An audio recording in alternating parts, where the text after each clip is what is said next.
ভারতবর্ষে এরকম চিত্র আছে, দুর্গা ঠাকুরকে ছাড়াও ভিড় টানা যায়। আমরা যদি রাত জাগোটা দেখি, দুর্গা প্যান্ডেলে যতটা লোক হয়েছিল তার থেকে বেশি লোক রাস্তায় ছিল সেদিনকে। আজকে এই দুর্গা পুজোর জন্য জীবনে আমরা অনেক ত্যাগ স্বীকার করেছি, একটা পরিশ্রম করছি, তার একটা যদি স্বীকৃতি না যুক্ত না পেলাম, তাতে আফসোস থাকে। আর ওই স্বীকৃতির জন্যই কিন্তু সারা কলকাতার দুর্গাপুজো কমিটিগুলো বা সারা কলকাতার যত শিল্পীরা আছে তারা দৌড়ে যাচ্ছে। থার্মোকলকে বলছে শোলা, জাজ শোলা কি থার্মোকল কি ডিফারেন্সে বোঝে না। 50 থেকে 100টা মতো কম্পিটিশন হয়। আমাদের আর্টিস্টদের যেরকম ক্রাইসিস, তখন এই জাজদেরও ক্রাইসিস তৈরি হয়। তাহলে বিখ্যাত বিখ্যাত ভালো ভালো লোকগুলোকে বিখ্যাত বিখ্যাত টিমরা তারাই আগে থেকে নিয়ে নিয়েছে। পুরোহিতদের মতো লক্ষ্মী পুজোর দিন পুরোহিতের যেরকম ক্রাইসিস হয়ে যায় না, তুই একটু সামাল দেয় দিয়ে এই না না এটা পয়তে গলি নেই, যে সময় ঢুকি প্রথম, তখন দেখেছি যে প্রচন্ড অগোছালো, সংগঠনের কোনো বাঁধনি নেই, বিচ্ছিন্ন সব, মানে এটা ক্লাব কি ব্যাপারটাই বোঝে না, যেন টাকা নেই তো,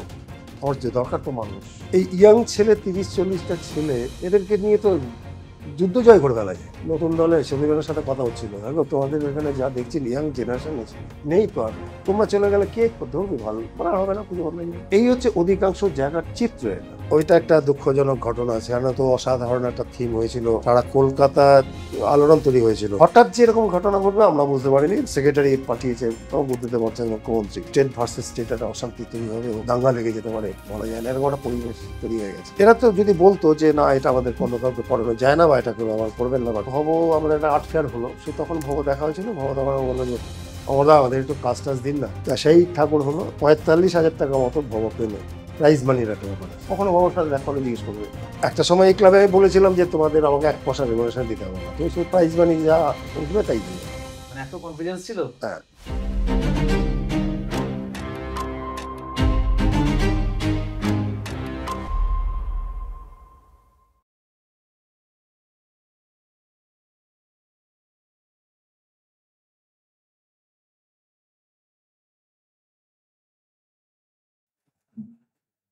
নমস্কার স্যার।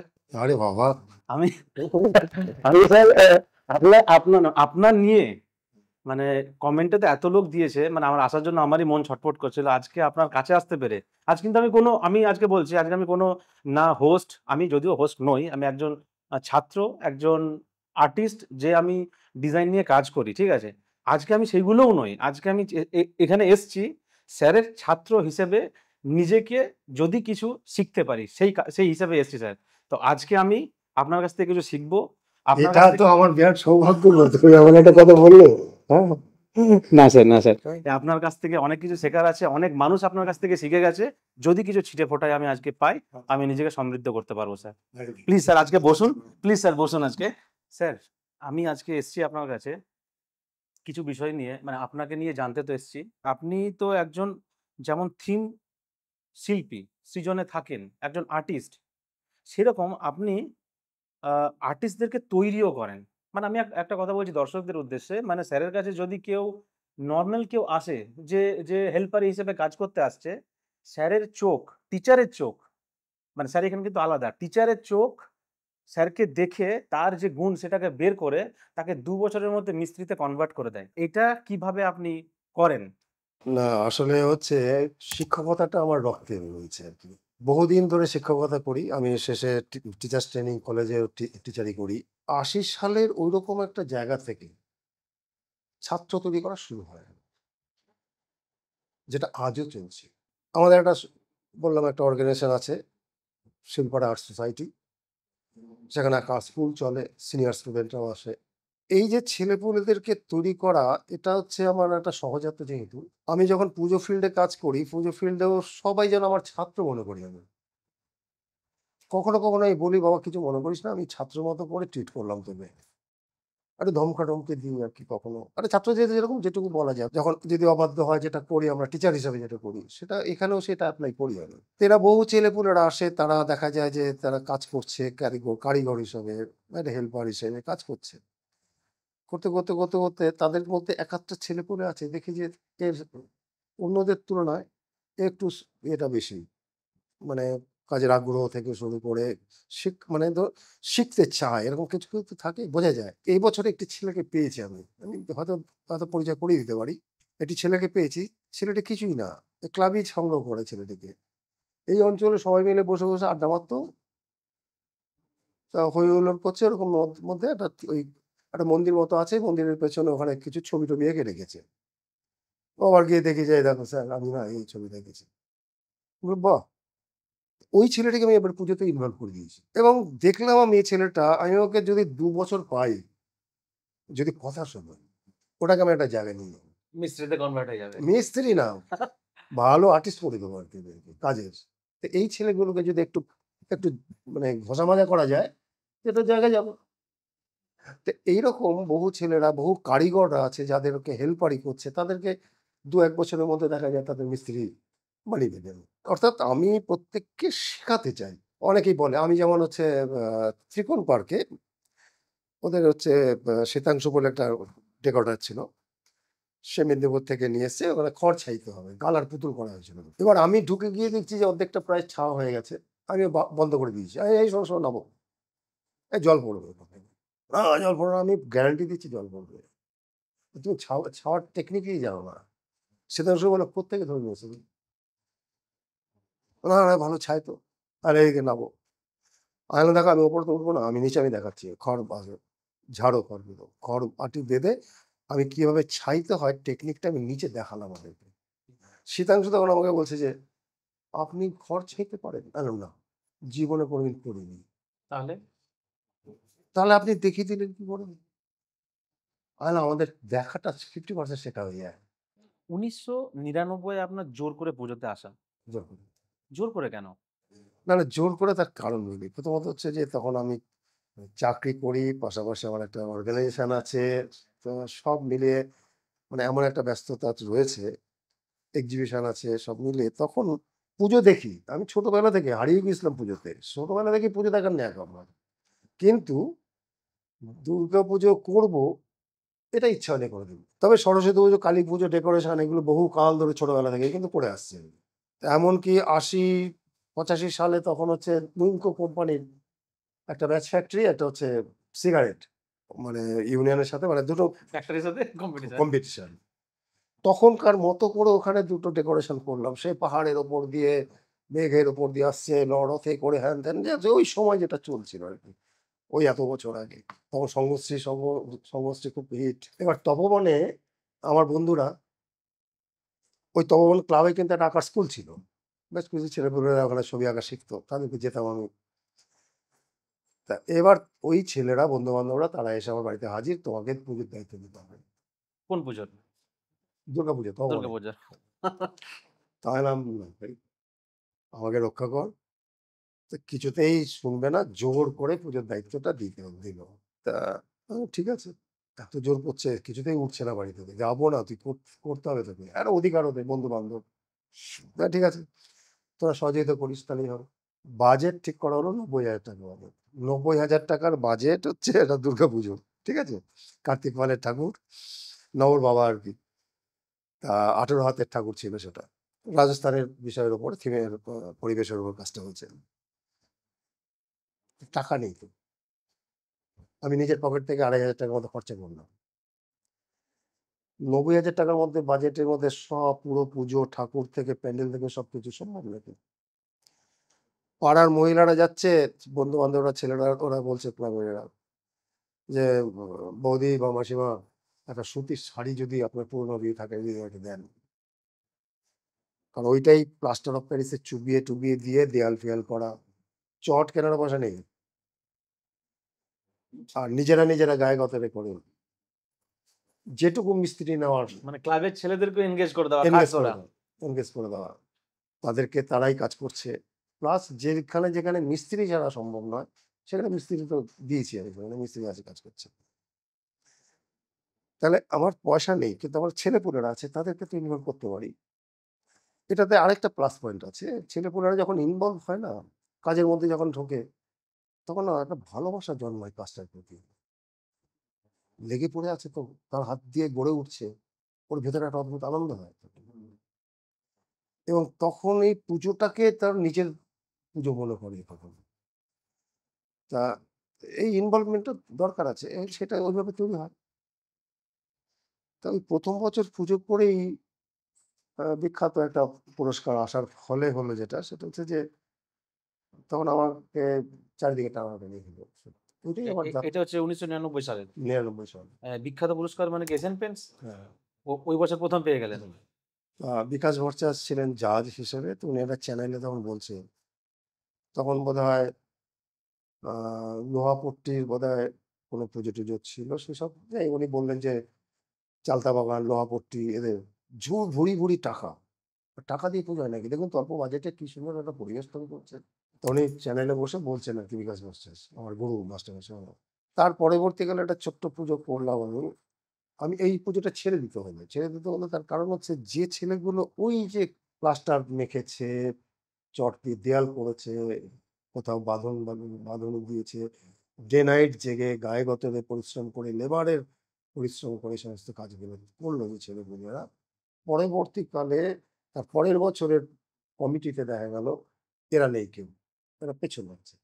তার মানে যারা, তারা দেখতো সে সময় হয় যেটা, জানি না এটা সবার সামনে এরকম বলা যায় কিনা, আসলে আমি পুজোতে সেক্রেটারি বা আমি একটু ভোকাল, বিভিন্ন চ্যানেলে আসলে তাদের সামনে দুটো কথা বলি, তা আমি আমার একটু পরিচয় হচ্ছে, অন্যান্যরা সেখানে হয়তো তারা পিছিয়ে আসে, একটা ইগো তৈরি হচ্ছে, বা তার বাড়ি থেকে হয়তো একটা চাপ আসছে, কি ক্লাব করে বেড়াচ্ছে, এই দেখো না, রেগুলার পেপারে দেখি ছবি, ওকে দেখি, ওর নাম দেখি, ও তোমার নাম দেখি না কখনো, এরকম আমার মনে হয় এরকম সমস্যা হয়তো নিশ্চয়ই, তার জন্য তারা বাইরে, অন্যরা আবার সামনে, আর না আমি পুজো করবো। এই যে আপনার মানে ধরন কাজের বা এই যে আপনার সাহস যে পুজোটাকে আপনি এত ভালোবেসে ফেলেছেন যে আপনার কাছে যখন বাজেট কমে যায় তখন পকেট থেকে দিতে যেমন আপনি দ্বিধাবোধ করেন না, এমনকি আমি জানি যতটা সম্ভব যে রিসেন্টলিও কোনো পুজোতে আপনি সাপোর্ট করে দেন, ঠিক আছে? আমি সে খবর আসে আমার কাছে যে আপনি আপনার পকেট থেকে দিয়ে চল পুজোটা আগে শুরু তো হোক। তো এইরকম মানে আপনি পুজো থেকে কিছু করব সে আশা কখনোই করেন না। সেইরকম আপনি এতটা প্রতিবাদী ছিলেন যে আ যে যাদের সঙ্গে কাজ করলাম তারা ফেস এলো না, অন্যরা চলে এলো। তাদের সে সম্মান পেল না সম্মানটা তো। পেল না। এখনকার যেখানে আপনি কাজ করেন, হ্যাঁ। সেইসব ক্লাবের কি এই অ্যাটিটিউড বা এই ধরনগুলো রয়েছে? না, এই ধরনের অনেক চেঞ্জ হয়ে গেছে। তার কারণ হচ্ছে যে এখন এরা, মানে পুজোটা যে জায়গায় গেছে, প্রচুর টাকা দরকার। বিজ্ঞাপনের পেছনে দৌড়তে হচ্ছে, কোথা থেকে কিছু টাকা সংগ্রহ করা যায়। কারণ একেক বছর এক রকম থিম নিয়ে কাজ। এবার স্বভাবতই একেক রকম বাজেট তৈরি হচ্ছে। এবার সেই বাজেট অনুযায়ী তাদেরকে ওইদিকে দৌড়তে হচ্ছে। ইনভলভমেন্টটা তাহলে তাদের ওইদিকে, তাহলে আর্টিস্টরা ঠিকমতো কাজ করতে পারবে যদি টাকাটা সংগ্রহ করে দিতে পারি। আরেকটা দিক আমি অজয় সংগীতের ক্ষেত্রে বলব, অজয় সংগীতে যেটা একটা প্লাস পয়েন্ট, অন্তত ৩০-৪০ টা ইয়াং ছেলে আছে। এই ইয়াং ছেলে ৩০-৪০ টা ছেলে, এদেরকে নিয়ে তো যুদ্ধ জয় করে ফেলা যায়। কটা ক্লাবে আছে দেখানো যাবে? ওই তো আমাদের হিন্দুস্তান পার্কে একজন সুতোবাদী একা চালাচ্ছে। ছেলে নেই। নতুন দলে সন্দীপের সাথে কথা হচ্ছিল। হ্যাঁ গো, তোমাদের এখানে যা দেখছি ইয়াং জেনারেশন আছে, নেই তো আর। তোমরা চলে গেলে কে ধরবে ভালো? বলা হবে না, পুজো বন্ধ হয়ে যাবে। তা এই হচ্ছে অধিকাংশ জায়গার চিত্র এটা। না এটা কি যে ক্লাবগুলোর নাম বললেন তারা সবাইকে নিয়ে এই যে আপনার মধ্যে সে ক্যাপাসিটি আছে যে সবাইকে এনগেজ করে দেওয়ার, সে তাদের তাদের ক্ষেত্রে কি নেই? নাকি আমি সেটা আপনি তো বলতে স্পেশালিস্ট? পারছি না। আমি সেটা বলতে পারছি না। না, আমার যেটা মনে হয় যে আপনি সেই স্পেশালিস্ট যে যাকে খুশি দিয়ে আমি দেখলাম আপনার আসার আগে সবাই কিন্তু সব রকম কাজ গুছিয়ে রাখছে। এটা কি আপনি এনগেজ করার ক্ষমতা না, রয়েছে? এখানে বলি তো, এটা হচ্ছে ব্যাপার, আমি না এদেরকে যখন আমি এখানে অজয় সমাধিতে ঢুকি, প্রথম যখন আসি, তখন দেখেছি যে প্রচন্ড অগোছালো, মানে সংগঠনের কোনো বাঁধনই নেই। আর বিচ্ছিন্ন সব, মানে এটা ক্লাব কি ব্যাপারটাই বোঝে না যেন। আমি দেখলাম এই ক্লাবটাকে তৈরি করতে হবে, না হলে ভালো পুজো করা যাবে না। আগে যদি ক্লাবটা ভালো তৈরি করতে পারি তবে ভালো পুজো করা যাবে।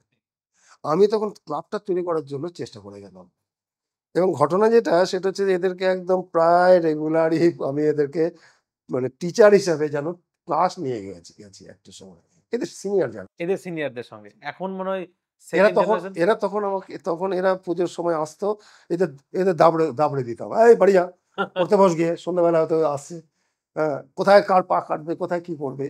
এরা আজকে পুজো করছে, এটা আমার জীবনে একটা বিরাট অ্যাচিভমেন্ট কিন্তু, যে আজকে এই ছেলেগুলো বা ওদের বাবা কাকারা, তাদের পুজো করতাম, শুরু করেছিলাম, তারা আজকে অনেকেই নেই, আজকে তার ছেলেপুলেরা তারা আমাকে দায়িত্ব দিচ্ছে, তাদের পুজো করছে। এইটা যেমন আপনার ভাগ্য, আমি জানি না কার ভাগ্য এটা। কিন্তু একটা ক্লাব একটা শিল্পীকে কতটা ভালোবাসে হ্যাঁ যে তারা তাদের মানে হ্যাশট্যাগ পর্যন্ত চালায় যে অজেয় অমর, মানে দুটো ক্লাব ক্লাব আর শিল্পীর নাম জুড়ে দিয়েছে জুড়ে পুরো। দিয়েছে। এবং কতটা বলি ভালোবাসা থাকে। ভালোবাসে অবশ্যই, এবং ভালোবাসে বলেই আমার কাছে আবদারও করতে পারে যে কোনো অসুবিধার সময় আমার কাছে গিয়ে। আমার তো এবছর পুজো করার কথা ছিল না, এবং এরা এমন একটা পরিস্থিতি হলো আমার কাছে ছুটে গেল, যাওয়ার পরে আমি দেখলাম যে কিছুতেই ফেরাতে পারছি না। আর এরা কাকিমাকে ধরলো, আমাকে একটা কাকু কাকু বলে, কাকিমাকে ধরলো, কাকিমা তুমি একটু রাজি করো। কাকিমা বলে দেখো বাবারা বাচ্চারা ওরা ছেলেরা এসছে, দেখো না যদি একটু করে দেওয়া যায় নাকি। তা তাই বললাম ঠিক আছে চ। অজয় সংগতি ক্লাব এটা যখন শুরু হয় পুজো, যখন এর একটা নাম ডাক হলো, তখন আশপাশে কোনো কোনো পুজো ছিল না। এই অজয় সংগতি ক্লাবকে কেন্দ্র করে অনেক কটা ভালো পুজো গড়ে উঠলো। গড়ে ওঠার ফলে হলো কি, হরিদেবপুর একটা অঞ্চল পুজোর, সেটা কলকাতার মানচিত্রে তৈরি হলো। একটা উদাহরণ দিলে বুঝতে পারবে, এখানে যখন হচ্ছে পটের একটা কাজ করেছিল, বাংলার পট নিয়ে কাজ হলো। সেই বাংলার পট নিয়ে যখন কাজ হলো, তখন আমি বাজেট 1,20,25,000 টাকা টোটাল যা হলো, খরচ টরচ হয়ে গিয়ে আমার দেখে মনে হলো দুদিকে দুটো না একটু ভার্টিক্যাল টাওয়ার প্লাস পট লাগানো দরকার আছে। এবং এইটা আমার তাহলে অন্তত 12-16টা শাল খুঁটি লাগবে। আমি ক্লাবের সেক্রেটারিকে বললাম, এ বললো কি করে যায় বলো তো, টাকা নেই তো। আজ একটা মিটিং ডাকো, তো একটা মিটিং ডাকা হলো। সেখানে প্রেসিডেন্ট থেকে শুরু করে ক্লাবের সমস্ত ছেলেরা সব এসে হাজির। তখন আমি বললাম যে দেখুন, পুজোটা যে জায়গায় গেছে বা যেমন লাগছে, তাতে করে আমার সামান্য একটা জিনিস দরকার আছে। আর এইটুকু আমি আশা করতে পারি আপনাদের কাছ থেকে, যেভাবে হোক আমাকে জোগাড় করে দিন। তাতে করে মোটামুটি যদি 2,000 কি 4,000 টাকা, যে টাকাই লাগুক না কেন, এটা যদি আপনারা সংগ্রহ করেন, আমি নিজে পকেট থেকে কিছু টাকা দিয়ে বললাম এই আমি আমারটা দিয়ে রাখলাম, প্রেসিডেন্ট 500 টাকা দিয়ে দিল ওতে, সবাই মিলে যে আমি ওখানে শাল খুঁটি লাগবে আমার এত টাকা, এইটা টাকা নেই আমাদের, কিন্তু আমরা সবাই চাঁদা তুলে তো আনতে পারি, তা সবাই মিলে আসি না একটা ভালো কাজের জন্য। তখন ওইখানেই চাঁদাটা উঠে গেল, সঙ্গে সঙ্গে পাঠিয়ে দিলাম আর কি শালকুটি আনতে। এদিকে দুকুদাকে আর বাকুদাকে বলে দিলাম যে আর হরাইজন্টাল ইয়ে ভার্টিক্যাল পট তৈরি করা কিছু, এবং একদম আধুনিক বিষয়ের উপরে শুরু হলো সেটা। এদিকে স্ট্রাকচারটা বাঁধা শুরু হয়ে গেল, করে দুটো পট, দুদিক থেকে দুটো, চারটে দিক পটগুলো লাগিয়ে দিলাম আলো টালো দিয়ে। ওইটা দেওয়ার পরে জায়গাটা খুলে গেল অদ্ভুত ভাবে, মানে সবাই চমকে গেল, কিছুই না জিনিসটা, দুটো শুধু টাওয়ারের মতো দাঁড়িয়ে গেল জিনিসটা, একটা পার্সপেক্টিভ তৈরি হলো। হরিজেন্টালটা একটু কাট করলো, কাটলো একটু। মানে সব মিলিয়েটা। তখন এশিয়ান পেটসের কেউ কেউ আমাকে, সেটা আজও কদিন আগে আমাকে বলছিল, চাকি চাকি তখন ছিল, যা অমরদা তোমার এই টাওয়ারটা এমন সময় দিয়ে দিলে না, তার আগে পর্যন্ত দেখিনি, রাতারাতি একটা টাওয়ার হয়ে গেল। আহ, ফাটাফাটি, আমার এখনো চোখে ভাসে। তো যাই হোক, এইভাবে তো পুজো করেছি, ক্লাবের ছেলেরা এইভাবে ইনভলভ হয়েছে, তাদেরকে যখন এখানে করলাম পুজোটা, এশিয়ান পেটস পুরো, মানে তখন অঞ্চলটা তখন রমরমা ব্যাপার, এর ছোঁয়া লেগে গেল তো আশপাশে।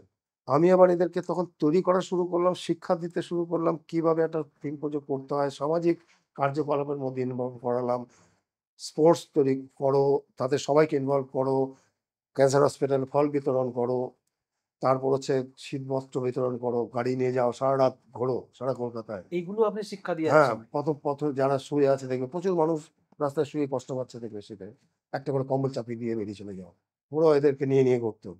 আমি কিছুটা ছিলাম, ক্যান্সার হসপিটাল পর্যন্ত গেছি, তারপর ওখান থেকে বাড়ি চলে গেছি, এবার ওরা ওখান থেকে আবার বেরিয়ে গেল, মানে শুরুটা যাত্রাটা শুরু করে দিলাম। তা এইভাবে এই কাজগুলো শুরু করালাম এদেরকে দিয়ে। আমি দেখলাম এই সামাজিক কাজগুলো যদি শুরু করা যায়, তাহলে মানুষের আশীর্বাদটা পাবে না, মানুষ এদেরকে পছন্দ করবে। মানুষকে যে আজকে 1 টাকা দিচ্ছে, কালকে তার কাছে গেলে 2 টাকা দেবে না, এরা কিছু কাজ করে। ওর টাকা নেই তো, আমার যে দরকার তো মানুষ। তো সামাজিক এই কার্যকলাপের মধ্যে যদি এদেরকে ইনভলভ করা যায়, তাহলে এই সমাজের বিভিন্ন স্তরের মানুষগুলো কিন্তু এদের পাশে এসে দাঁড়াবে। সেই জন্য সেটা সম্ভব হয়েছে এখানে। না হলে একটা সময় আছে পুরো পাড়ার লাইট অফ করে দিয়েছিল তারা। এখানে একটা চাঁদের ব্যাপার ছিল, মানে চাঁদনি রাত তৈরি হয়েছিল, ও, ওই থিমটাকে ক্রিয়েট করার জন্য সবাই লাইট অফ করে দিয়েছে। লাইট অফ করে দিয়েছিল। সেটা দেখে আপনি ছিলেন? হ্যাঁ। বাহ! এত সহযোগিতা। তাহলে কেন এসছে? একদমই তাই। এদেরকে ইনভলভ করেছিলাম তাই। ইনভলভ করে দিয়েছিলেন, ট্রেনিং দিয়ে দিয়েছিলেন। একটা সময় বলি, একটা সময় এই পুজোতে আশপাশে কোনো মহিলারা ঢুকতো না। পরবর্তী আমি আসার পরে ৭০ জন মহিলার বাহিনী তৈরি করলাম। ৭০টা মহিলা, ভাবা যায়। ছেলেরা তো আছেই। পাড়ার সব মহিলারা পুজোয় ইনভলভ। ভলান্টিয়ারি করছে, জাজমেন্ট করছে। রমরমা ব্যাপার। এখন যেটা আমরা নরমালি দেখতে পাই সবাই মহিলারাও এনগেজ হচ্ছে। তখন কিন্তু এটা তখন ২০০২ এর হতো না। আগে কিচ্ছু হতো না। না, তখন আসতই না। আস্তে। অ্যাকচুয়ালি তখন ডেকোরেটররাই প্যান্ডেল করত। হ্যাঁ, তাই না? একদম। প্যান্ডেলের থেকে পিছনের ঘর বেশি। বেশি ছিল, সেখানে মদ্যপান করা হতো। ওরা আরে আমি নিজে জাজ হয়ে গিয়েছিলাম একটা মানে ইয়েতে বেহালা ওখানে একটা অঞ্চলে। যখন আমরা যাচ্ছি, যেতে, যেতে সেখানে গিয়ে পৌঁছলাম, বেশ ভালো পরিবেশ সবকিছু। ঠিক আছে? করে সেই পণ্যশ্রীর দিকে চলে গেছি। ফেরার পথে দেখছি, ও বাবা! চিত্র সে যে চেয়ার-ফেয়ার করে দিয়ে সেখানেও নাচানাচি শুরু করে একেকার কাণ্ড। হ্যাঁ? পরিবেশটা কি আছে? এটা যে নিজেকে এই বানাতে। এই জাজ আসছে সব বেরোন। কেউ যদি মদ খেয়ে থাকে মুখটা এরকম করে রয়েছে। যেই জাজ চলে গেল ব্যাস কোনো ব্যাপার না। এখন কিন্তু সেটা পাল্টে গেছে হ্যাঁ, মানে পরিবেশটা। আমি এটাই আমি এইজন্যই বোঝালাম যে সেই পরিবেশটাকে অমরদা নিজে চেঞ্জ করছে আস্তে করে। ক্লাবের পেছনে আরেকটা ছোট্ট ইয়ে তো ছাউনি করা থাকতো। ছাউনি, হ্যাঁ। সেখানে অন্ধকারে সেখানে মদ্যপান করা হতো। এই পরিবেশ ছিল তো একটা সময়। একদমই তাই, সব পাড়াতে পাড়াতে। একদমই তাই। পুজো করা মানে একটা মদ-ফদ খাবো। ওই পাড়ার এই হচ্ছে পাড়ার এখনো আছে, বিশ্বকর্মা দাদা। পুজোতে আছে। কিছু আছে দাদাদের পুজো। তারপরে এক দাদার পুজো আরেক দাদার পুজো দেখতে যেতে পারতো না। মানে সেই পাড়ার সেই ছেলেরা। পাড়া যাবে না। হ্যাঁ? এখন এই দাদার চেলারা গেছে ওই দাদার পুজো দেখতে গিয়ে সেখানে হয়তো মার খেয়ে গেল। হতেই পারে যে যায় না যেত না। এরকম ছিল একটা পরিবেশ ছিল। তাহলে ১৯৯৯, ২০০১, তারপর ২০০২। ২ ২ পরপর ৩ তারপর বছর। ৩ ২০০৩ আমার ডাবল হ্যাট্রিক আছে না। ডাবল হ্যাট্রিক আছে। ঠিক আছে, হ্যাট্রিকটা ১ম এ শুনিনি। তারপরেরটা কখন ছিল? ২০০৩ হলো, ২০০৩ হলো। ২০০৪ বেহালা ক্লাব, ২০০৫ বেহালা ক্লাব, ২০০৬ এখানে। মানে পরপর আমার টানা ডাবল হ্যাট্রিক আছে। ৬ টা টানা আছে। মানুষের ভালোবাসাটা আপনার কাছে বেশি প্রাপ্তি, না একটা অ্যাওয়ার্ড পেলে আপনার মনে হয়েছে না আমি ভালো কাজ করলাম? কোনটা দেখে আপনার মনে হয়? না এখানে একটা ব্যাপার আছে বলি। ব্যাপার হচ্ছে যে অবশ্যই মানুষের ঢল নামছে সেটা তো একটা ভেতরে অদ্ভুত আনন্দ হচ্ছে যে এক মানে মুহূর্ত কোনো বিরামহীনভাবে একটা ঢল প্যান্ডেল ঘুরেই বেড়াচ্ছে। এটা বেশি নির্ভর করে যখন একটা অ্যাওয়ার্ড পাওয়া হয়, এর ডাবল ভিড় কিন্তু তখন হতে শুরু করে। যখন দেখা যাচ্ছে যে এমনি তো ভিড় কন্টিনিউয়াস চলছে। তারপরে কি হয় জ্যাম হয়ে যায় অঞ্চলগুলো। একটা যদি অ্যাওয়ার্ড ঢোকে। মানে তার কয়েক গুণ বেশি তখন দর্শক আসতে শুরু করে। বিভিন্ন আজকে এমন কিছু প্রান্ত আছে যেখানে সচরাচর মানুষ যায় না। কিন্তু একটা অ্যাওয়ার্ড ঢুকেছে সেখানে। সেখানে ভিড় লেগে গেল সেখানে। গাড়ির পর গাড়ি, মানুষের পর মানুষ ঢল যাচ্ছে সেখানে। এটা হচ্ছে নাকি? যেকোনো একটা স্বীকৃতি পেলে তো আমি একটা পরিশ্রম করছি, তার একটা যদি স্বীকৃতি না জুটলো, না পেলাম, তাতে আফসোস থাকে। তা স্বীকৃতি পেলে একটা আনন্দ হবেই, স্বাভাবিক এটা। আর ওই স্বীকৃতির জন্যেই কিন্তু সারা কলকাতার মানুষ বা সারা কলকাতার দুর্গাপুজো কমিটিগুলো বা সারা কলকাতার যত শিল্পীরা আছে তারা দৌড়ে বেড়াচ্ছে। ওই একটা স্বীকৃতির জন্য। তো ওই একটা স্বীকৃতি মানুষের জীবন পাল্টে দিচ্ছে। ক্লাবের চরিত্র পাল্টে দিচ্ছে। একটা আর্টিস্ট আজকে দুটো কাজ করছে কি দুটো জায়গা থেকে তার অফার এসছে। যখন সে একটা স্বীকৃতি পেলো তখন দেখা গেল ১০ টা জায়গা থেকে অফার এসছে। কম্পিটিশনটা আছে বলেই তো ওর থেকে ভালো আমি করব, আমার থেকে ভালো করবে। এই কম্পিটিশনটা আছে বলেই ভালো কাজ গড়ে উঠছে। আপনার সাথে এখনকার যে শিল্পীগুলো রয়েছে, যেমন পূর্ণেন্দুদা তো অবশ্যই, ভবতোষ সুতার আপনার সাথে কাজ করেছে। যখন পূর্ণেন্দুদা আসেননি, আপনার হাত ধরেই তো আসা। আমি তার গল্পটা একটু শুনতে চাইবো। পূর্ণেন্দু বলা আছে, "পূর্ণেন্দু তুই এটা কলকাতায় চল, ঠাকুর তৈরি করবি।" দেন আমাকে কে দেবে? আমি বলছি, তোদের কলকাতায় কি যে ধরনের ঠাকুরের আমার কোনো আইডিয়া নেই। আমি কিচ্ছু তোর ব্যাপার নেই। তুই আমার সাথে চল।" ও কিছুতেই রাজি হবে না। তাও অনেক কষ্টে রাজি করালাম। আমি বললাম, "তুই একটা কাজ করবি।" আমি তখন কামারকুণ্ডু না কোত্থেকে আমি বাইকে বসালাম। কুমোরটুলি। কুমোরটুলিতে নিয়ে গিয়ে ঘোরালাম। থিমের ঠাকুর আর কমার্শিয়াল ঠাকুরের মধ্যে ডিফারেন্সটা বোঝালাম ওকে, "দেখ, এটা একটা বিষয়ের উপরে কেন্দ্র করে ঠাকুরটা করেছে। আর এটা সবকটা আঙুল থেকে শুরু করে চোখ, নাক, মুখ সবকিছু কিন্তু এই একটারই জন্য। কিন্তু আর এটা এই ক্ষেত্রে কিন্তু রিপিট একই ছাঁচের মধ্যে পড়ে যাচ্ছে। এই একই মাপের দেখ ১০টা ঠাকুর, একই মাপের একই ঠাকুর ১০টা। এর ডিফারেন্সটা এটাই। এটার দাম এরকম হলে এটার দাম এরকম হয়। তো ভালো করে দেখ। দেখা গেল ঘুরে ফিরে পুরো কুমোরটুলিটা ঘুরিয়ে নিয়ে এসে আমার বাড়িতে নিয়ে গেল। সেদিনকে ছিল আমার বাড়িতে। দুজনে স্টুডিওতে নিয়ে গিয়ে বসলাম। বসে সেখানে ড্রয়িং শুরু হলো। চল। এখন মাটিতে আলোতে করছি এখানে। মাটি, বিষয়টা হচ্ছে মাটি। তার আগে করতাম যে এটা মাটির এফেক্ট দিতাম। কিন্তু মাটি দিয়ে কাজ করতে পারি না। কেন হবে না? দেখি না। মাটি দিয়েই কাজ হবে প্যান্ডেল আবার। তো মাটি দিয়ে করলাম। তো তার ঠাকুরটা পূর্ণিমাকে দিয়েছিলাম। ক্লাবকে বললাম। আমি তো দায়িত্ব নিচ্ছি। বলে আপনি দায়িত্ব নিচ্ছেন তখন আমাদের আর কিছু বলার নয়। এই হচ্ছে পূর্ণেন্দুর হচ্ছে যাত্রা। তারপরের বছর আবার পূর্ণেন্দু নাগাল্যান্ড করলাম ওখানে। ওই ঠাকুর করলাম। ওখান থেকে করে নিয়ে এসে গেল। তা ভবর ক্ষেত্রেও ঠিক এরকমই। আমি যখন ইয়েতে সৃষ্টিতে কার্তিক পালের কাছে গিয়েছিল এরা সবাই, আমিও গেছিলাম, আমাকে নিয়ে গিয়েছিল।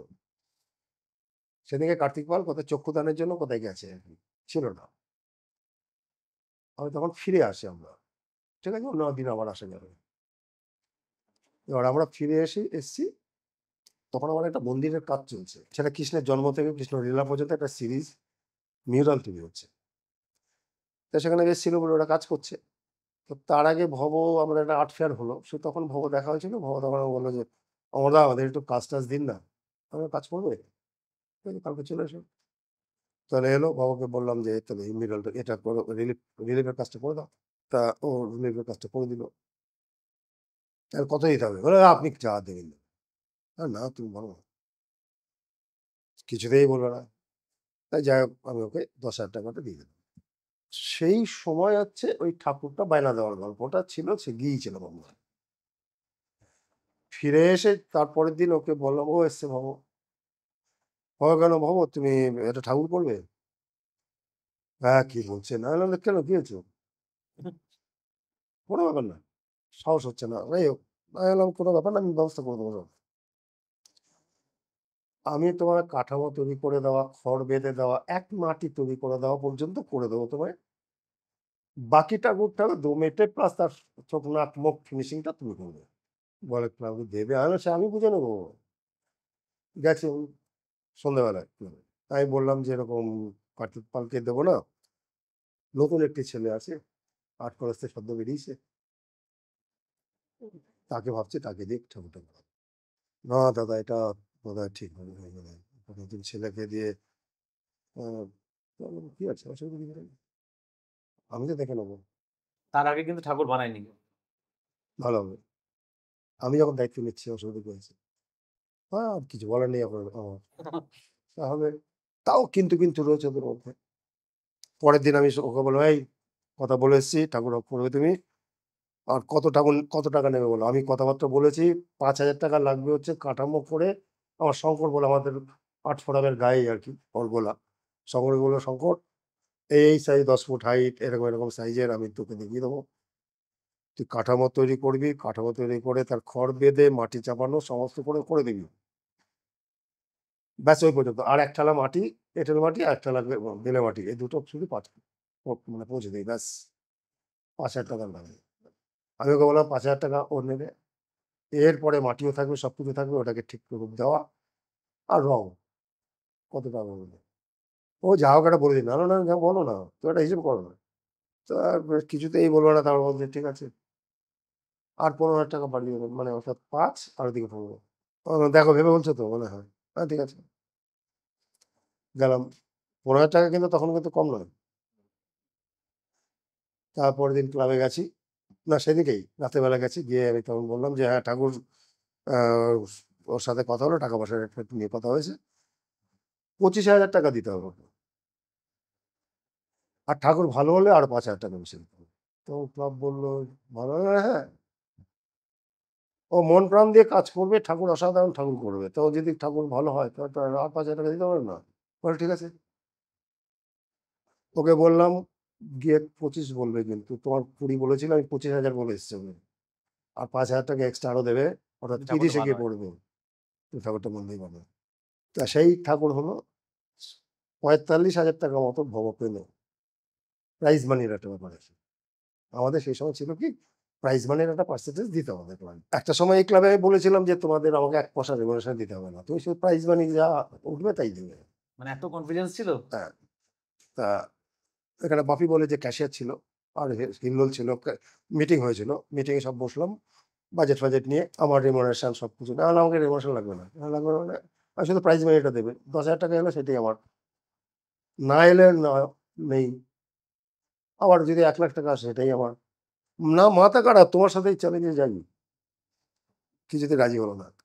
সেই সময় আমি এক একবার অন্তত 3 লাখ, 3.5 লাখ, 4 লাখ করে হচ্ছে প্রাইজ মানি আসতো, বছর পর বছর কিন্তু। বছরের পর বছর। একদম, তাই কিছুতেই রাজি হলো না। তাহলে দরকার নেই, তুমি প্রাইজ মানিটা দাও আমাকে, আর কিচ্ছু লাগবে না আমার। যাই হোক, এটা মজা করে তখন মিটিং হয়েছিল। এবার এই ঠাকুরটা তো ভব ওইভাবে করলো, রাজি হয়ে গেল, ঠাকুর প্রাইজ মানি হলো, খুব খুশি, ঠাকুরও প্রাইজ, এশিয়ান পেন্ট সব মিলে তখন ওই কাণ্ড ঘটে গেল। এইটা নিয়ে আর হচ্ছে ভার নিয়ে তখন বিশাল লেখালেখি তখন দরকার হয়। একটা হচ্ছে ক্রিয়েটিভ কাজ, একটা হচ্ছে মেটেরিয়াল কাজ, এই দুটো নিয়ে একটা তখন আলোচনা চলি। এইভাবে পুজোটা করতে করতে করতে করতে ভব তারপরেও করেছে। তারপর বাবাকে বললাম, বাবা তুমি একটা কাজ করো, তোমার অজয় সমিতি, দুটো ক্লাব, তুমি এটা সামলাও, আমি ওইটা সামলাই। ও কিছুতে রাজি হবে না, আপনি না থাকলে আমি করবো না। না এরকম না রে, কোনো ব্যাপার না, অসুবিধা না, তুমি করো না এটা, তুমি নিজে দায়িত্ব নিয়ে করো, আর আমি ওটা, এটা আপনি বলেছেন? হ্যাঁ আমি ওটা করি। কখনো বাবার সাথে দেখা হলে জিজ্ঞেস করবে, মানে তুমি এটা করো, ও তো রাজি নয়, না না আপনি না থাকবেন, না না তুমি করো। তারপরে আমি অজয় সমিতিটা করছি, আর এদিক ওদিক থেকে ডাকছি তো, সুতরাং ওটা ওটা কোন ক্লাবের? বেহালার ক্লাব ছিল, যে ক্লাবটা করতে দিলেন আপনি? না না ওই সৃষ্টিতেই। সৃষ্টিতেই? হ্যাঁ, তো ওকে ওকে ওটা দিলাম, তুমি তুমি করো, আর আমি তখন এদিকে, এইভাবে আবার কিছুদিন চললো। এরকম বহু ছেলে আছে যারা আর কি থিম পুজোর, যেমন শিবু, তারপর হচ্ছে টিঙ্কু, এরকম অনেক ছেলে পুলেরা অনেক আছে আছে। যারা আমার কাছে এসছে, কাজ করেছে, দীর্ঘদিন ছিল আমার সঙ্গে, পরবর্তীকালে তারা ভালো ভালো কাজ করছে। আমার একটা প্রশ্ন থাকছে যে আপনি সেই সময়, যে সময় ভবতোষ-তার, এখন তো ভবতোষ-তার ধরুন একটা নাম হ্যাঁ, দুর্গাপুজোর, না ঠিক আছে? আমি ভীষণ ভক্ত তার। আপনি আবার তার ভক্ত হয়ে গেছেন এখন। আপনি সেই সময়ে বুঝলেন কি করে যে একে দুর্গাপুজোতে ইউজ করা যাবে, কাজ করানো যাবে? একে একে বাছি আমি। না তার কারণটা বললাম না, ওই আমি তো ভালো টিচার তো আমি। আর ভবতোষ-তারের মধ্যে কি দেখেছিলেন আপনি? ভগতের সাথে ওর হচ্ছে মডেলিংটা খুব ভালো করে, ক্রিয়েটিভ কাজটা বেশ ভালো, আমি দেখলাম তখন মাটির ঘাটাঘাটিটা ভীষণ ভালো পারে করতে। পরবর্তী, মানে আপনার কাছে এই মুহূর্তে ২ বছর, ৩ বছর, ৪ বছরের মধ্যে যারা এইভাবে কাজে আসছে স্টুডেন্টরা, তাদের মধ্যে পূর্ণেন্দু বা ভবতোষের মতো আর্টিস্ট হওয়ার সম্ভাবনা রয়েছে? মানে লেখা শুরু হচ্ছে তাদের? এরকম আর্টিস্ট রয়েছে? হ্যাঁ, কেন থাকবে না, অনেক, আমি বলি এক একটা সময় থাকে, এক একটা ঘরানাকে তোলা হয় বা হিট হয়। আজকে আমি যদি গান বাজনার দিকে বলি বা ফিল্মের দিকে বলি, আজ থেকে ৩০-৪০ বছর আগে বা ২৫ বছর আগে যে ঘরানায় হতো, গান বাজনা থেকে, ফিল্ম থেকে, আজকে সেই ঘরানা তো হয় না, পরিবর্তন হচ্ছে, সবই চেঞ্জ হচ্ছে। এখানেও বহু রকম ঘরানায় যার যার নিজস্ব স্টাইলে কাজ করে সবাই। এবার এই যে নিজের নিজের স্টাইলে কাজ করছে, কোনো কোনো সময় সেই স্টাইলের কাজটা খুব হিট হয়ে যায়। আরেকটা ব্যাপার হচ্ছে যে কেউ গ্যারান্টি দিয়ে বলতে পারবে না যে আমি যে কাজটা করলাম এই কাজটা হিট হবেই হবে। এটা ক্রিয়েটিভ কাজ তো, কোথায় গিয়ে পৌঁছে যাবে কোনো কেউ বলতে পারে না। নিজের একটা সময় মনে হবে কাজটা একটা মনে দাঁড়িয়ে যাচ্ছে, আমি যদি 5টা কাজ করছি, 5টা কাজ একই সমান গুরুত্ব দিচ্ছি আমি 5টা কাজে, তার মধ্যে কোনো কাজটা হিট হয়ে গেল বেশি মাত্রা, তাদের চোখে পড়লো, কাদের চোখে? যারা ওই 2 মিনিটের মধ্যে জাজমেন্ট করে যায় তাদের চোখে। আমি 2 মাস 4 মাস ধরে যে সময় ব্যয় করে যে একটা মণ্ডপ গড়ে উঠেছে, সেটা আই লেভেলের ওপর থেকে, মানে হাইটের ওপর থেকে একটা চোখ বুলিয়ে গিয়ে আমি জাজমেন্ট করে দিয়ে গেলাম, সেটাই আমাদের মনে নিতে হয়। সেটা কি ঠিকঠাক জাজমেন্ট হয়? যারা দীর্ঘদিন ধরে এক একটা প্যান্ডেলে বিভিন্ন সময় ঘুরে বেড়ায়, তাদের জাজমেন্ট করার একরকম ধরন একরকম, যারা জাজমেন্ট করছে তারা অনেকবার করে বিভিন্ন সময়ে তারা প্যান্ডেলে ঘুরছে, রাউন্ড দিচ্ছে, অর্থাৎ অনেকক্ষণ ধরে চাক্ষুষ করছে প্যান্ডেলটাকে। আমি করলাম, এ করলো, ও করলো, ও করলো, ও করলো, ৫ জন মিলে আবার বসাবো। এটা কিরকম পদ্ধতি? একটা একেক পদ্ধতি। কারণ ম্যান পাওয়ার নেই।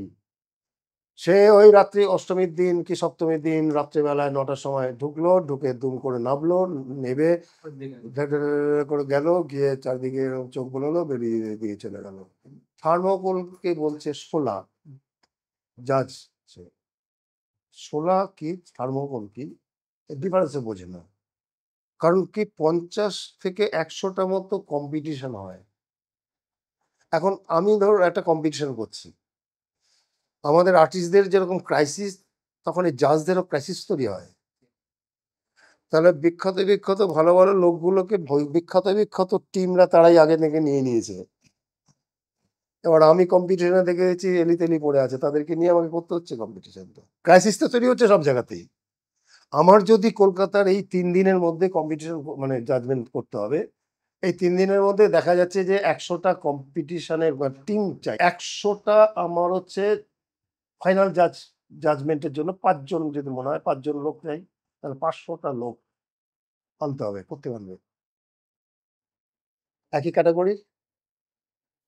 সম্ভব? না, একদমই না। তখন কি করণীয়? তা তখন কি এরকম হয় যে যারা শিল্পী নয় তাদেরকেও ঢোকানো হয়? কিছু কিছু তো হয়, এটা হয় না তা নয়।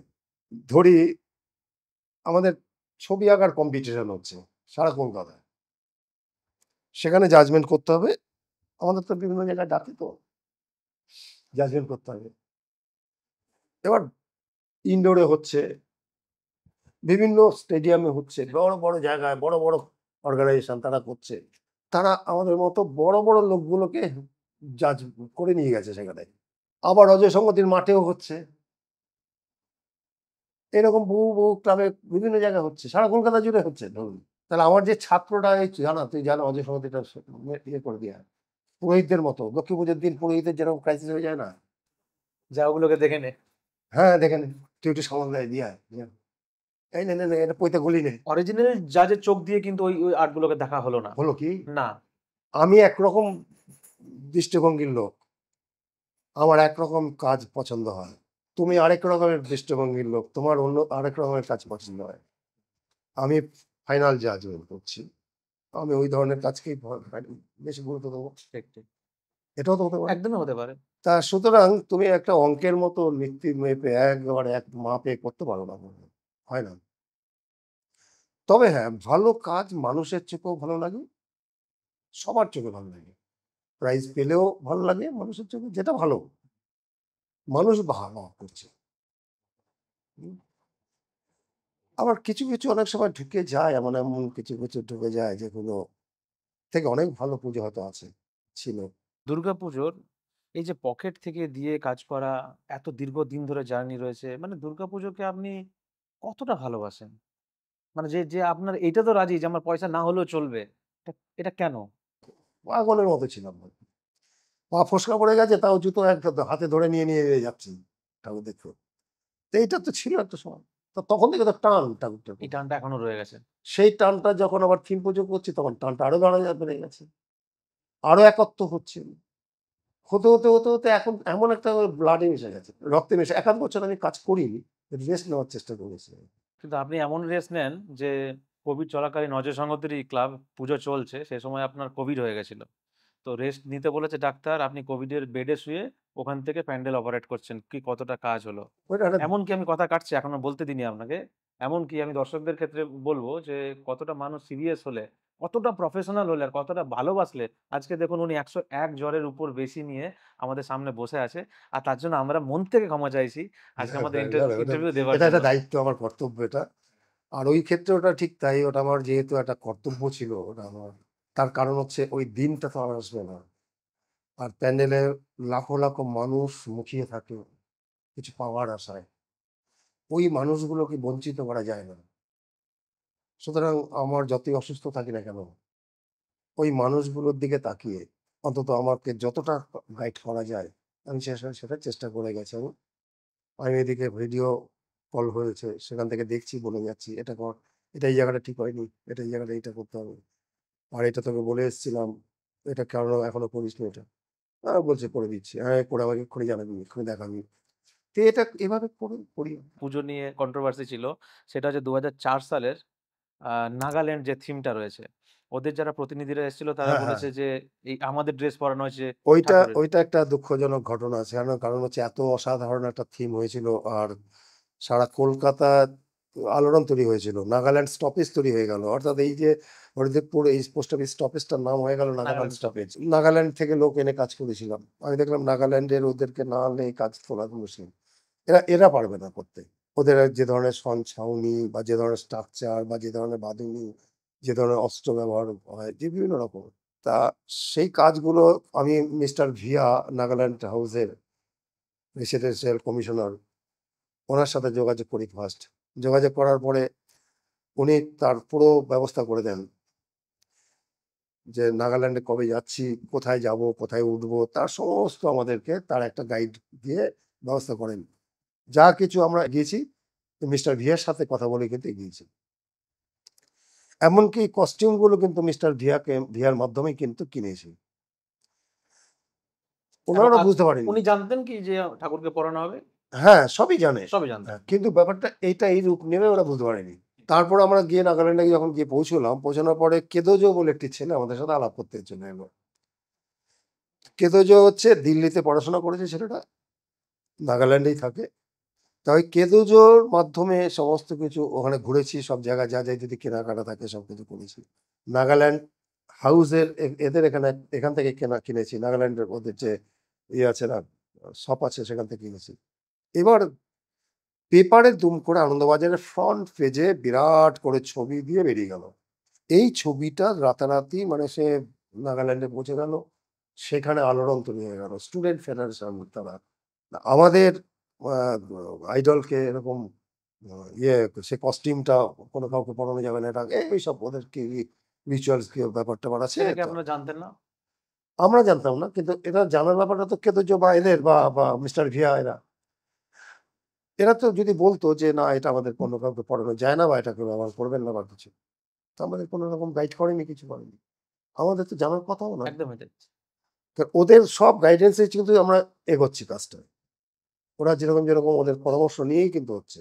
হঠাৎ যে এরকম ঘটনা ঘটবে আমরা বুঝতে পারিনি। রাতারাতি তখন এদিকে সেক্রেটারি পাঠিয়েছে, তখন বুঝতে পারছেন মুখ্যমন্ত্রী, যে এটা স্টেট ভার্সেস স্টেট একটা অশান্তি তৈরি হবে, ওখানে যদি দাঙ্গা লেগে যেতে পারে বলা যায় না, এরকম একটা পরিবেশ তৈরি হয়ে গেছে।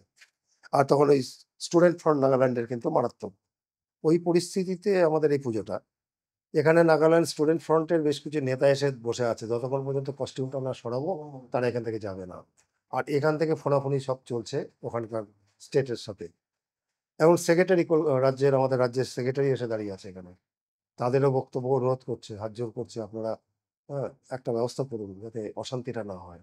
মানে একটা যদি বারুদের যদি আগুন পড়ে যায়, তখন তার থামানো কোথায় গিয়ে যাবে কেউ ধরতে পারে না, বুঝতে পারবে না। তা আমরা তখন কি করলাম, রাতারাতি তখন হচ্ছে পুরো সামনেটা ঘিরে দিলাম। ঘিরে দিয়ে একটি ছেলেকে পাঠালাম, সে দক্ষিণাপন চলে গেল যে অসমীয়া স্টলে যাবে, গিয়ে অসমীয়া স্টলে এই ধরনের কস্টিউমগুলো কিনে নিয়ে আসবে। সেগুলো কিনে নিয়ে আসা হলো, প্রায় সবাই কান্নাকাটি করছে এখানে। এশিয়ান পেন্টের শর্ট লিস্ট কিন্তু। তারপরে সে ওইটা পড়ানো হলো, ড্রেস ফেসগুলো পরিয়ে চেঞ্জ করে দেওয়া হলো পুরো। ওই যে একটা নেগেটিভ একটা ওয়েদার তৈরি হলো সমস্ত জায়গায় পৌঁছে গেল, যে মাকে একবার ড্রেস পরিয়ে আবার চেঞ্জ করা। যেহেতু স্টেট ভার্সেস স্টেট আর এরকম একটা স্টুডেন্ট ফ্রন্ট তারা জড়িয়ে গেল, সব মিলিয়ে না একটা, অনেকেই ভাবলো যে এই অশান্তির মধ্যে জড়িয়ে লাভ নেই, বিতর্কের মধ্যে জড়িয়ে লাভ নেই, কিন্তু এত অসাধারণ কাজ হয়েছিল। আচ্ছা, এই প্রশ্নটা আমি মানে সবার ১ম আপনার কাছেই রাখছি। আর এটা রাখা আপনার কাছেই যেতে পারে। আমি যদি আম সৃজনে নামি আস্তে, আস্তে করে দুর্গাপুজোর থিমে, তাহলে আমার কি গুণ থাকলে এই ইন্ডাস্ট্রিতে আমি নামতে পারবো? না, আসলে হয় কি, ছবি আঁকিয়ে যারা মানে যারা একটু ছবি আঁকা টাকা জানে বা একটা স্কুলিং আছে এরকম, তারা একটু যে কোনো বিষয় নিয়ে আমি ভাবলেই তারা চোখের সামনে না সেটা দেখতে পাবে, অনুভব করতে পারে, এই ক্ষমতাটা তৈরি হয় তাদের মধ্যে। আমি কি করতে চাইছি সেটা কিন্তু আমি দেখতে পাচ্ছি যেন চোখের সামনে। যে আমার এটা এই রূপ নেবে বা এটা করলে এটা এরকম হবে, এটা করে ভালো লাগবে না। এই যে ভালো লাগবে কি মন্দ লাগবে বা কি চাইছি কি চাইছি না, সেইটা একটা দৃষ্টি তৈরি হয়। যে দৃষ্টিটা হচ্ছে ছবি আঁকা প্র্যাকটিস কিছু থাকলে সেটা তৈরি হয়। তাতে কাজের অনেক সুবিধা হয়। আবার এমন তো নয়, বহু আর্টিস্ট আছে যাদের এরকম কাজ করেনি। কিন্তু এই যে বন্দন রায়, সেটা একটা অসাধারণ একটা ভাঁড়ের প্যানেল করে গেল। অতিরিক্ত সুবিধে হয় যেটা, সেটা হচ্ছে যে ছবি আঁকাটা জানবে। আর একটা জিনিস বলি, সাহসটা রাখতে হবে। তার কারণ আমার চিরজীবনী না সাহসটা ভীষণ মারাত্মক। মারাত্মক সাহস। এর অনেকেই অবাক হয়ে যায়। আর জীবনে রিস্ক নিতে পারি আমি যেকোনো সময়। আমার এই বয়সে যদি কোনো রিস্ক নিতে হয় বলো, আমি রিস্ক নিতে রাজি। কারণ আমি আমাদের ছাত্রদেরকেও তাই শেখাই। যদি রিস্ক না নাও জীবনে কিছু উন্নতি করতে পারবে না। তোমাকে রিস্ক নিতেই হবে। আমরা এখন বর্তমানে যারা রয়েছে ওই ২০০০ সালের থেকে যেসব আর্টিস্টরা দুর্গাপুজো করছে, তাদের মধ্যে আপনার কার কাজ ভালো লাগে? আর একদম ইয়াং জেনারেশন যারা এখন কাজে নামছে বা কাজ করছে, তাদের মধ্যে কার কাজ আপনার ভালো লাগে? এখন আ এটা না আমার পক্ষে বাছা মুশকিল। তার কারণ হচ্ছে বলি, আমার সবাই আমার খুব প্রিয় ভাই বা আমার ছাত্র এরকম সবাই। মানে মিস করি না, চেষ্টা করি সময় প্রতি বছরই যাতে এদেরকে কাজ দেখা যায়। সেটা হচ্ছে ভবর কাজ, সুশান্তর কাজ, অনির্বাণের কাজ। তো এদের কাজগুলো আমি কখনো মিস করার চেষ্টা করি না। দেখি আমি। আমার ভালো লাগে আমার। আর বিশেষ কখনো কোনো কাজ একটু আলোড়ন ফেলেছে দেখে, তখন যাই সে কাজটা দেখতে। এইদিকে জুনিয়রদের মধ্যে বেশ কয়েকজন আছে ভালো। আগামী দিনে আমার মনে হয় ভালো কাজ করবে। সবাই ভালো কাজ করছে। যার স্টাইলে কাজ করে যাচ্ছে। আরো পোক্ত হয়ে উঠবে। অভিজিৎ বলে ছেলেটি কাজ করছে ভালো। মানস বলে ছেলেটি ভালো কাজ করছে। আর প্রদীপ তো আছেই। অনেক ভালো কাজ করে। আমার বেহালা ক্লাবে গত বছর প্রদীপের কাজটা বেশ ভালো লেগেছে। এখানে এইরকম ছেলেপুলেরা আছে যারা সত্যি আগামী দিনে আমাদের জায়গাটা হয়তো দখল করবে। স্যার আমাদের একটা দর্শকের খুব ইম্পোর্টেন্ট একটা কথা বলেছে আমাদের কমেন্টের মধ্যেই। আপনাকে বলার কারণ আপনি পুরো ট্রান্সলেশনটা দেখেছেন। আর আপনার অনুভূতিটা কি? সেটা আপনি উত্তরটা চাইবো আমি আপনার কাছ থেকে যে, উনার ক্ষোভ হচ্ছে এখন দুর্গাপুজোতে সবাই দুর্গা ঠাকুরকে নিয়ে ছিনিমিনি খেলছে। আর আর্টিস্টরা যা খুশি করছে তাদের শিল্প চর্চার জায়গা করে ফেলেছে এক্সিবিশনের মতো। আর দুর্গা ঠাকুরকে কোনো রকম করে সাজানো হলো কি হলো না, সাইডে ছোট করে দেখানো হলো এরকম। এই ক্ষোভ থেকে লিখছেন উনি। আপনাদের মতো শিক্ষিত আর্টিস্টদের জন্য দরকার হলে, এটা কিন্তু আপনাকে বলছে না, এটা অন্য একটা কোনো ভিডিওতে বলছেন। আ দরকার হলে একটা আর্ট এক্সিবিশন করুন। প্যান্ডেল নিয়ে যা খুশি করবেন করুন। কিন্তু দেবীকে আর্টের নামে ছিনিমিনি খেলবেন না। মায়ের মূর্তি মায়ের মতোই হবে। প্রতিমা প্রতিমার মতোই থাক না। প্রতিমার প্রথাগত রূপটাই থাক। এত ভিড় কিন্তু মায়ের নামেই হয়। এটা আমার কাছে খুব ইম্পোর্টেন্ট লেগেছে। আপনি উত্তর দেবেন। এত ভিড় কিন্তু মায়ের নামেই হয়। আর্টিস্টের নামে হয় না। প্রমাণ চাইলে দুর্গাপুজোর বাইরে একটা যেকোনো আর্ট এক্সিবিশন করে দেখান। যত টাকা, যত শিল্পী চাই ব্যবহার করুন। এই ভিড় হবে কিনা আপনি করে দেখান। আপনি কি মত? দুর্গা ঠাকুরকে ছাড়া এই ভিড় কি আপনি টানতে পারবেন? না, ভারতবর্ষে এরকম চিত্র আছে দুর্গা ঠাকুরকে ছাড়াও ভিড় টানা যায়। তার চিত্র রয়েছে, হয় নেই তা নয়। আমরা যদি রাত জাগোটা দেখি সেখানে দুর্গা প্যান্ডেলে যতটা লোক হয়েছিল তার থেকে বেশি লোক রাস্তায় ছিল সেদিনকে। ছিল কিনা? সুতরাং তার মানে কথাটা ঠিক নয়। উনি যেটা প্রশ্ন করেছেন ওরকম প্রশ্নটা এর আগেও বহু মানুষের মনে এসছে।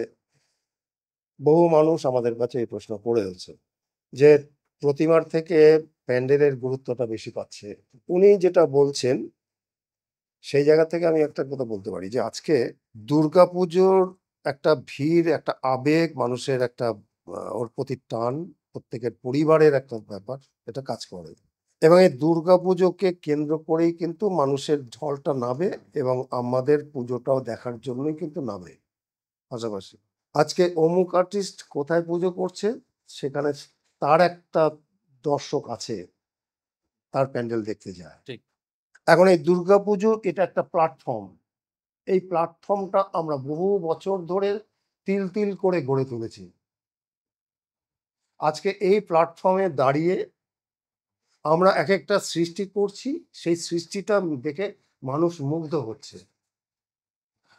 যে মানুষের ঢল নাবতো তার থেকে অনেক বেশি ঢল নাবে প্রতিমা শুধু নয়, তার সৃষ্টি কর্ম দেখার জন্য।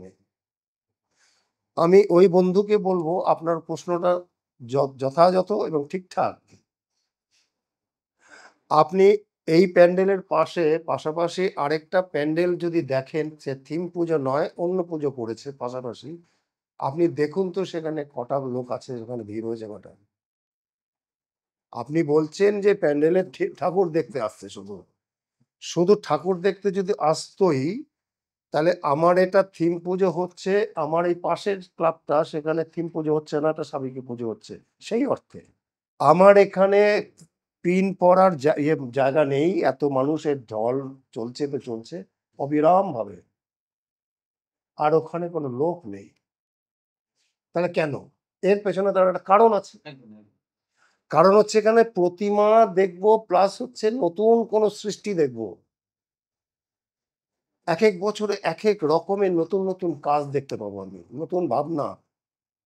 এই আমরাও সমৃদ্ধ হব, এবং এই যে দর্শকরা যারা দেখছে তাদের ওপিনিয়ন, সেটা আমাদের গ্রহণ করতে হয় আমাদের, তাদের জন্যই তো পুজো।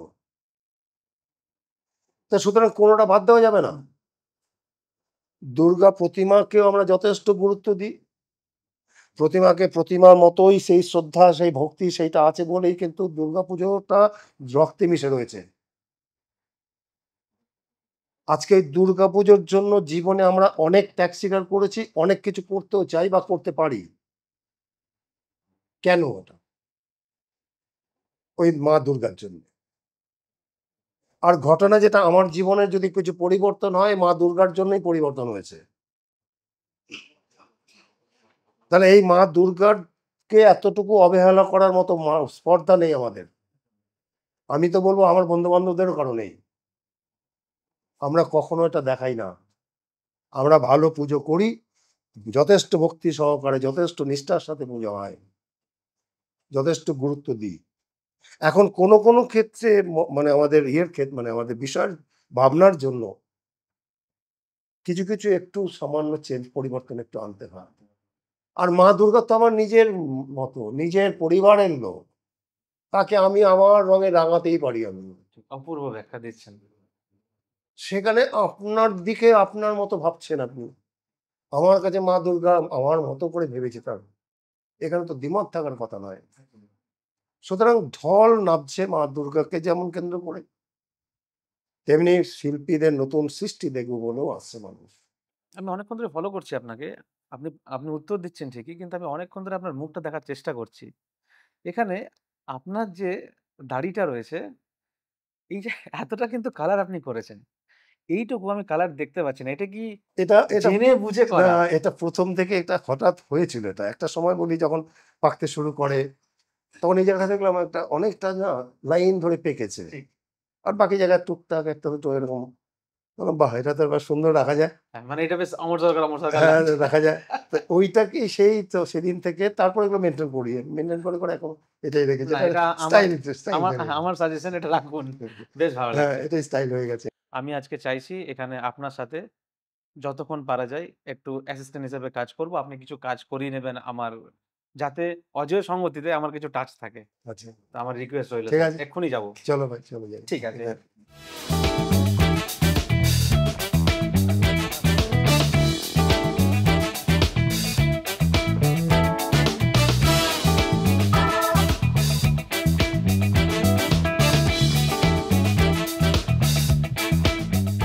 প্লাস্টারের সাথে কালো রং মিশিয়ে দিয়েছি, ঠিক, ঠিক। করে প্লাস্টার করে দিয়েছি। বুঝতে পেরেছি। তারপরে তাতে করেছি- গ্রানাইটের ফ্লেভারটা চলে হ্যাঁ, আসছে। তারপর পুট্টি দিয়ে দিয়েছি। ঠিক আছে। পুট্টির একটা কোটিং পাস করি, করে থেকে যাবে। স্যার কিছু কাজে লাগতে পারি আমি? হ্যাঁ, অবশ্যই। আরে আমার তো সৌভাগ্য, একজন আর্টিস্ট পেয়ে গেলাম। প্রথমত হচ্ছে এইগুলো না আমি আনিয়েছি নোয়াপাড়া, যদি মূর্তি কাটে আর কি। এটাকে চিজেল বলে। চিজেলটা হচ্ছে ওই মার্বেল কাটার জন্য ব্যবহার হয়। আর এটা তো মুগুর, এটাকে নিজের মতো করে, হ্যাঁ, নিজের মতো করে করে নেওয়া যায়। এটা যাই হোক, আমরা এই যে পদ্ধতিটা করছি এখানে একটা ব্ল্যাক অ্যান্ড হোয়াইট এটাকে করে নিয়ে, আর এই যেখানে স্ট্রেট লাইনে যতটা সম্ভব একটা কার্ভ লাইনগুলো অসুবিধা, যতটা সম্ভব গ্রাইন্ডার দিয়ে একটু লাইন কয়েকটা টেনে নিচ্ছি, কয়েকটা, সব জায়গায় সম্ভব না, এই জায়গাগুলো এগুলো যেন কোনো মতেই সম্ভব নয়, এই কোনো যাতে সম্ভব না। অনেকটা লম্বা বড় একটা লাইন আছে, এই লাইনগুলো সম্ভব। তাহলে এরপরে বাকি যে জায়গাটা আমি কেটে তুলতাম আমাকে, তাহলে কি দিয়ে তুলতে পারি? তাহলে ধারালো বা শক্ত কিছু মেটেরিয়াল চাই, যাতে করে এই যে সিমেন্ট, তো এটা হার্ড হয়ে রয়েছে পাথরের মতো, তাহলে এটা কাটার জন্য আমাদের পাথর কাটার এই যন্ত্রটাই দরকার আছে। তাহলে এই যন্ত্রটা দিয়েই যাচ্ছে, যার জন্য আমাকে এইভাবে কাটতে হচ্ছে। ধরো এই যে জায়গাটায় এইখান থেকে তুমি এইটাকে ধরো এইভাবে যদি চাপ দাও, তাহলে এটা কি হচ্ছে, কেটে যাচ্ছে। অর্থাৎ এই যে ওপরের অংশটা, এটা হচ্ছে কিন্তু পুট্টি আছে, এই সাদাটা, এই সাদা অংশটা পুট্টি, ঠিক আছে। আর সাদা অংশটা বেরিয়ে গেলে যেটা বেরিয়ে আসছে সেটা হচ্ছে ওই কালো সিমেন্ট। না ধরো, শুরু করো দেখি। স্যার ভুল ত্রুটি মাফ করবেন। না কোনো ব্যাপার না, চলো। আশা করছি কিছু ড্যামেজ করবো না, এটা ভুল ত্রুটি মাফ করবেন স্যার। একটু ফাঁকা জায়গা দেখে দিন। আচ্ছা, ফাঁকা জায়গা দেবো। আচ্ছা, এইটা কাটো। দর্শকরা যখন অজয় সঙ্গতে আসবেন, আপনি দেখবেন এই গোলসিটা আমার করা। এটা না? হ্যাঁ, এইটা না, এটা এই অংশটা, হ্যাঁ, ঠিক আছে স্যার, দেখবেন না স্যার? বাহ দারুণ। শুধু যখন এই লাইনের দিকে চলে আসবে না, তখন আমাকে একটু খুব সাবধান হয়ে যেতে হবে। স্যার আমাকে একটা কথা বলুন, যে আপনার কাছে কি স্টুডেন্টে ভুল করলে মারধর কিছু করে? না, মারধর কোথায় নাকি? তাহলে আমি বেঁচে যাচ্ছি আজকে।